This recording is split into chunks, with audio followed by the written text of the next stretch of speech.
Hi there! In this video, I'll show you how to resize the product preview.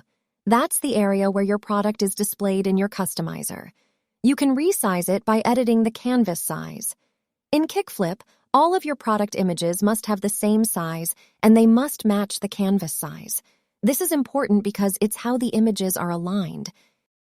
If I want to update the canvas size, I can go to the product settings by clicking on this cog icon here. Under canvas size, I could change the width and height. To make it easier for you, when uploading your first image, Kickflip automatically sets the canvas size to the image's dimensions. Let's try it out. I'll create an image question, just like that.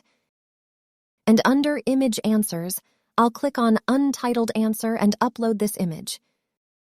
The canvas size has now been updated, as you can see from the pop-up.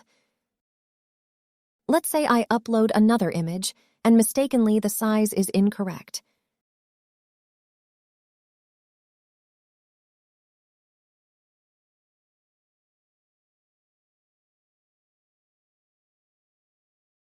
As you see, it's not properly aligned. In order to remind you to update it, Kickflip displays a red exclamation mark icon next to the image. Thanks for watching, and whenever you have questions, you can reach us via live chat or by emailing help@gokickflip.com.